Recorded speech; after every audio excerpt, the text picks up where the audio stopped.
अस्सलाम वालेकुम स्टूडेंट्स, मैं हूं आपका टीचर मोहम्मद सलमान अफसल।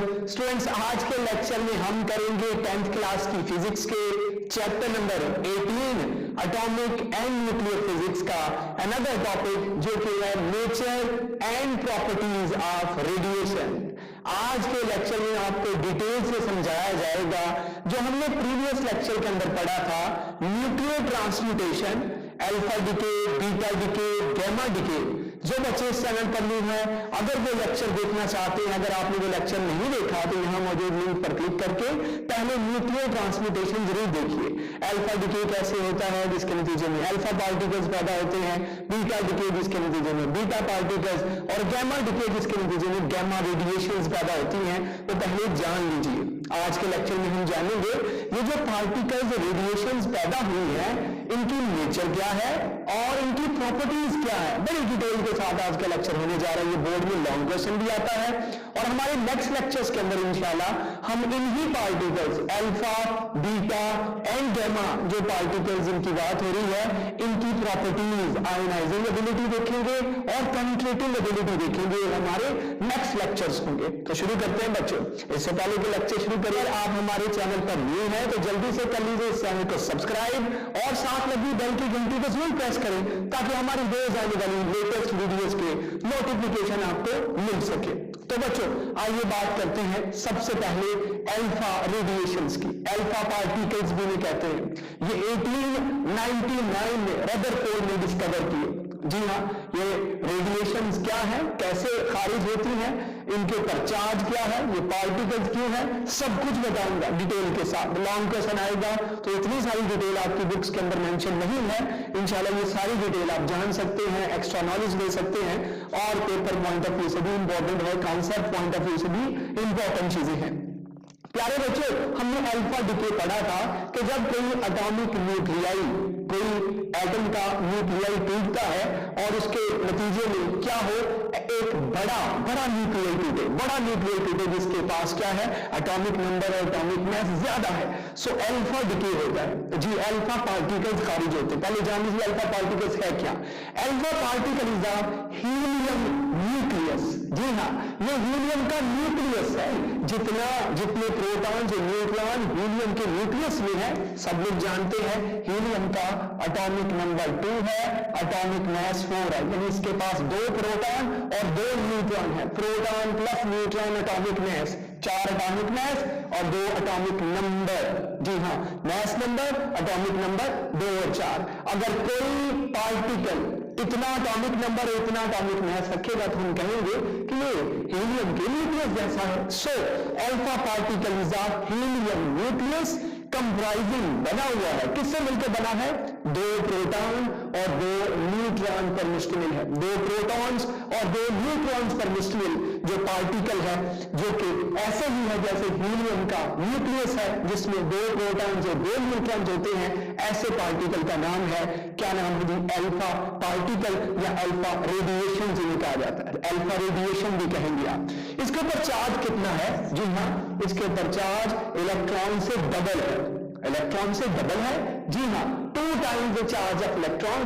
और आपको इलेक्ट्रॉन का चार्ज तो पता होगा, 1.6 × 10⁻⁻19। सब बच्चे जानते हैं इलेक्ट्रॉन पर चार्ज 1.6 × 10⁻⁻19 कूलम इलेक्ट्रॉन पर चार्ज है। 2 टाइम्स होगा, आगे चल के यहां बता रहा हूं मैं, 2 times the charge of electron से 2 टाइम्स। ऑफ कोर्स जिसकी हम बात करें अल्फा पार्टिकल्स, अभी आपको बताऊंगा किस तरह का है, किस तरह निकलता है।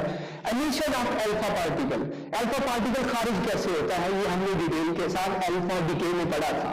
जब एक बड़ा एटम जिसके अंदर प्रोटॉन्स और न्यूट्रॉन्स की तादाद ज्यादा है, जी हाँ, वो डिके करे, वो टूटे, क्या खारिज करे, अल्फा पार्टिकल खारिज करेगा, बड़े पार्टिकल को खारिज करेगा। लाइक रेडियम जिसका एटॉमिक नंबर 88 है, एटॉमिक मास 226 है, क्या करेगा, ब्रेक करेगा। ये क्या है, नेचुरली अनस्टेबल है, इसने टूटना है, इसने पेरेंट से किसमें कन्वर्ट होना है, डॉटर के अंदर।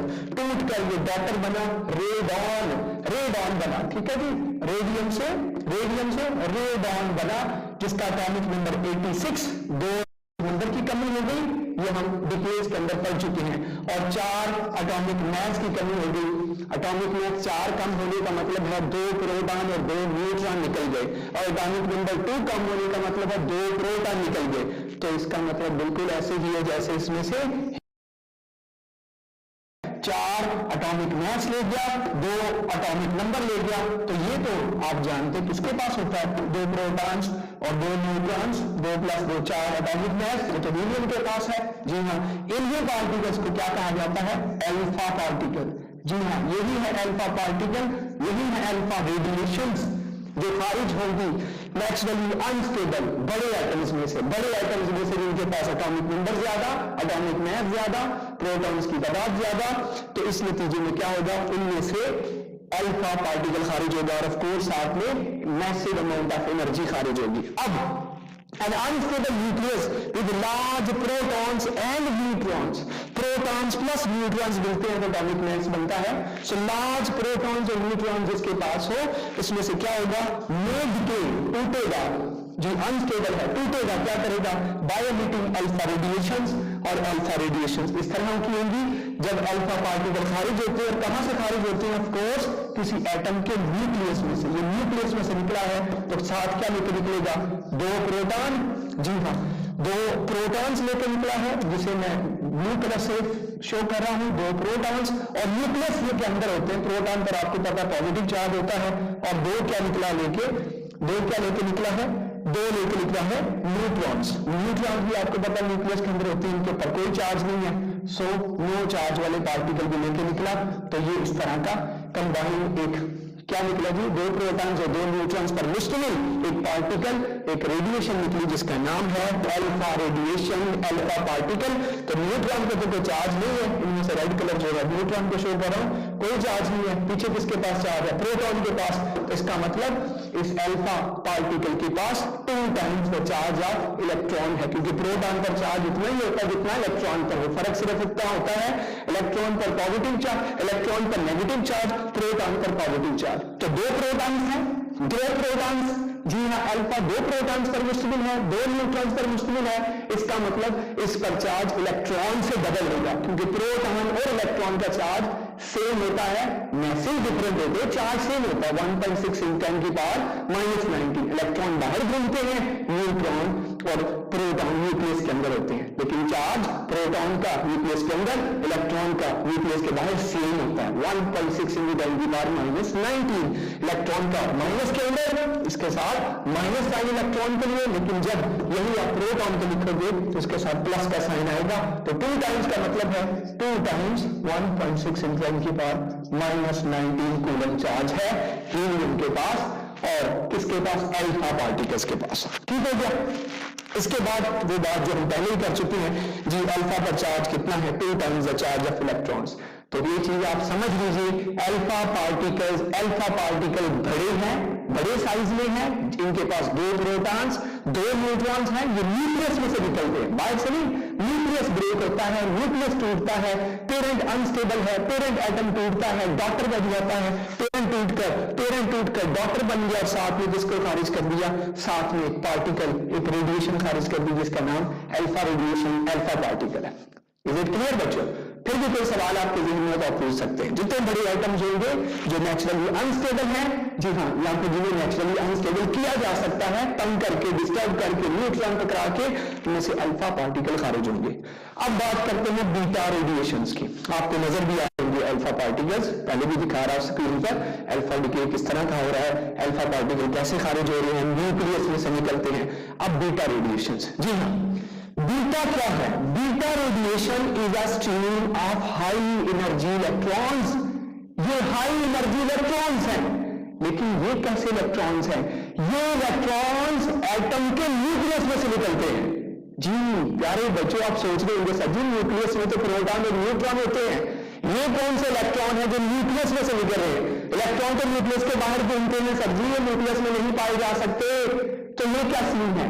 जी हाँ प्यारे बच्चों, बीटा पार्टिकल्स ऐसे पार्टिकल्स हैं, ऐसी रेडिएशंस हैं जो बीम की तरह, धार की तरह निकलती हैं हाई एनर्जी इलेक्ट्रॉन्स हैं। Beta particle high energy electrons हैं, फास्ट मूविंग इलेक्ट्रॉन है, और आप देखेंगे इनकी स्पीड ऑफ लाइट जितनी होती है, रोशनी की रफ्तार के बराबर होती है जब ये किसी के न्यूक्लियस में से निकलते हैं। जी हाँ, ये न्यूक्लियस में सर कैसे निकलते हैं, ये मैं आपको समझाता हूं।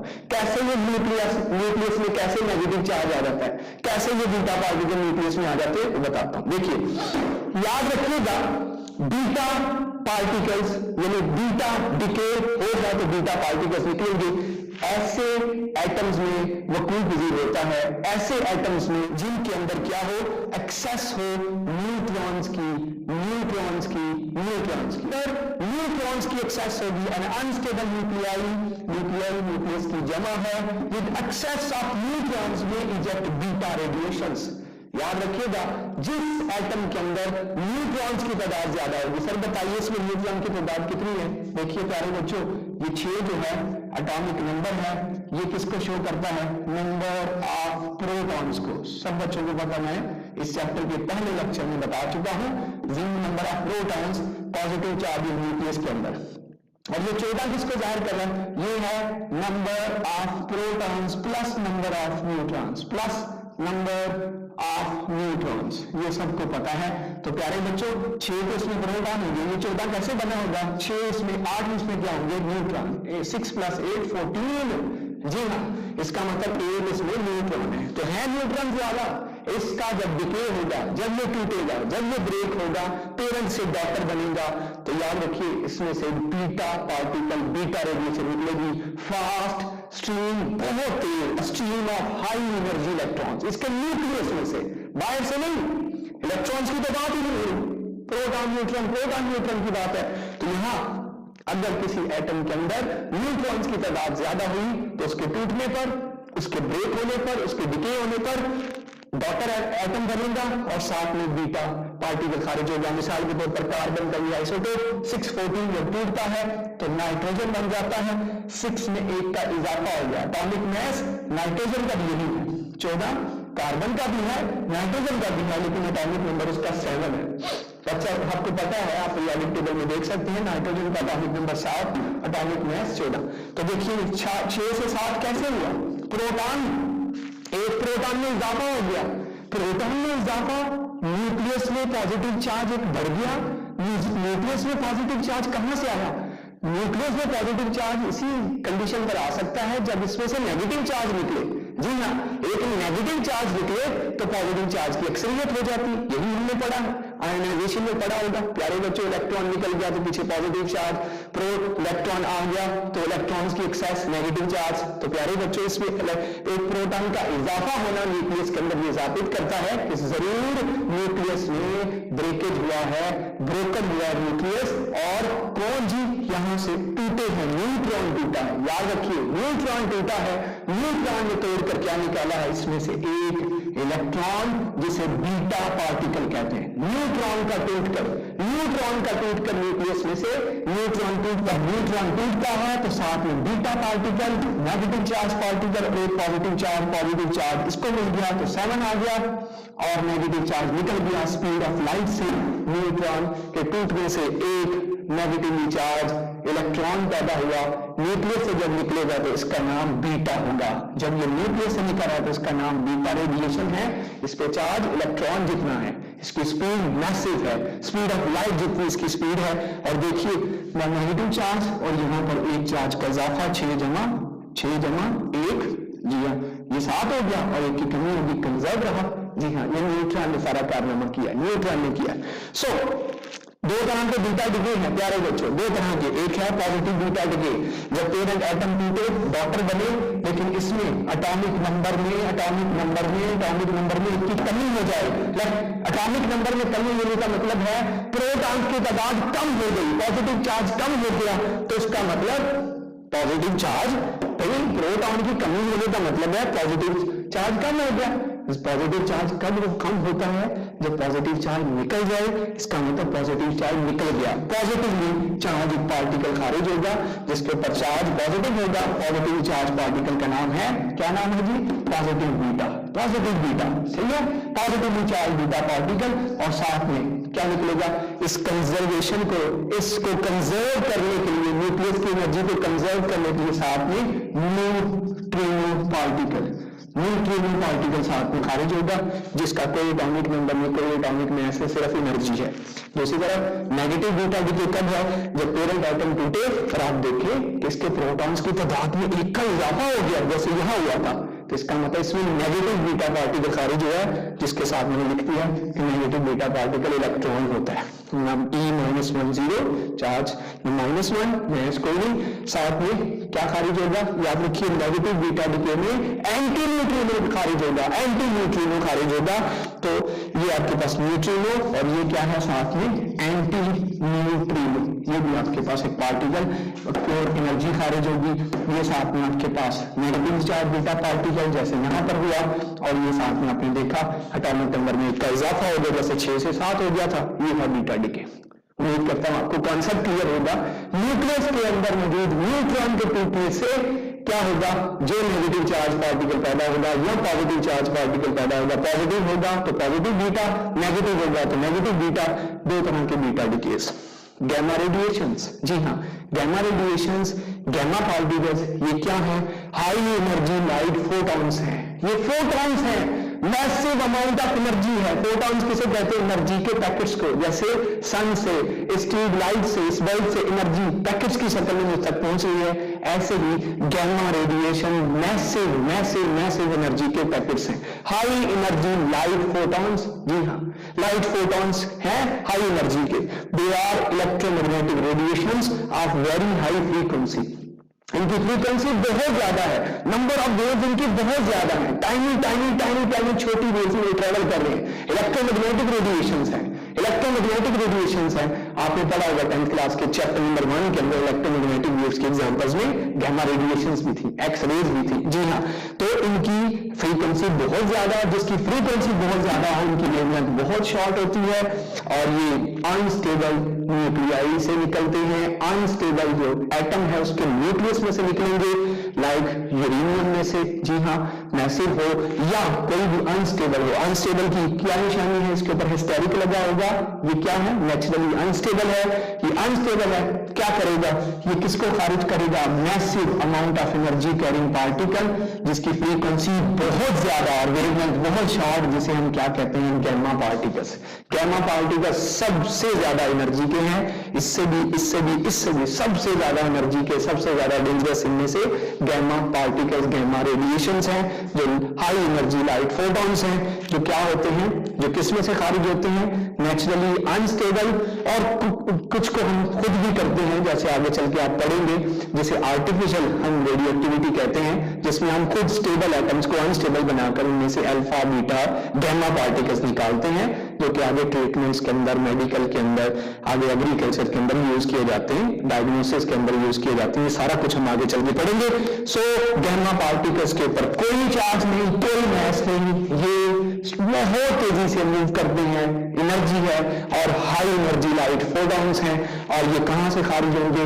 Unstable unstable unstable excited atoms में से। एक्साइटेड एटम्स, अनस्टेबल एटम्स जब क्या होंगे? स्टेबल में जाएंगे, साथ में गैमा रेडिएशन, गैमा पार्टिकल खारिज करेंगे, और साथ मैसिव अमाउंट ऑफ एनर्जी। जी हाँ, ये रेडिएशंस और साथ में मैसिव अमाउंट ऑफ एनर्जी, इनकी फ्रीक्वेंसी बहुत ज्यादा है और वेवलेंथ बहुत शॉर्टर है, बहुत शॉर्टर। अगर आप स्पेक्ट्रम देखें, लाइट का स्पेक्ट्रम देखें रेडिएशंस का, तो आप देखेंगे कहां इनका नंबर आ रहा है? सबसे लार्जेस्ट फ्रीक्वेंसी, जी हाँ, सबसे ज्यादा फ्रीक्वेंसी, हाई फ्रीक्वेंसी, और सबसे शॉर्टेस्ट वेवलेंथ, और जिनकी वेवलेंथ सबसे शॉर्टेस्ट होती है, आगे चल के इस टॉपिक में हमें पढ़ना है, जितनी वेवलेंथ सबसे शॉर्टेस्ट होगी उनकी एनर्जी सबसे मैसिव होगी। सबसे ज्यादा एनर्जी के ये पार्टिकल, ये रेडिएशन है इन तीनों में से, ठीक है। तो प्यारे बच्चों, ये था आज का हमारा टॉपिक, जिसमें हमने जाना नेचर जानी, हमने क्या जाना? हमने प्रॉपर्टीज जानी, कहां से कैसे कैसे कौन कौन सा चार्ज, ये भी 1899 के अंदर डिस्कवर हुए थे रदरफोर्ड में, और ये 901 के अंदर गैमा रेडिएशंस आप जो जानते हैं रेडियोएक्टिव एलिमेंट्स में से निकलती हुई ऑब्जर्व की, ये भी रदरफोर्ड ने की, ये भी रदरफोर्ड ने की, ये भी रदरफोर्ड ने की। रेडियोएक्टिव एलिमेंट में से निकलते हुए अल्फा पार्टिकल, बीटा रेडिएशंस और gamma particle, gamma radiations. Observe की गई बाय रदरफोर्ड इन 1899, 1899 और 1901। इसका बहुत इस्तेमाल है गैमा रेज का, आगे चल के आप देखेंगे। ये था आज का हमारा लेक्चर। उम्मीद करता हूं आपको पसंद आया होगा, आपने हर चीज हर कंसेप्ट अच्छे से जान लिया होगा। नेक्स्ट लेक्चर के अंदर क्या आ रहा है? नेक्स्ट लेक्चर के अंदर हम जानेंगे क्या, सबसे पहले ionising ability of alpha beta gamma और penetrating ability of alpha beta gamma. तो वेट कीजिएगा हमारे नेक्स्ट लेक्चर का, इंशाल्लाह जल्द हाजिर होंगे। तब तक के लिए अपना ख्याल रखिएगा। चैनल सब्सक्राइब नहीं किया तो जल्दी से चैनल को सब्सक्राइब कर लीजिए और हमारी नई वीडियो का इंतजार कीजिए। अगर कोई सवाल है तो कमेंट बॉक्स में जरूर सवाल कीजिए। टेक केयर, अल्लाह हाफिज, पाकिस्तान जिंदाबाद।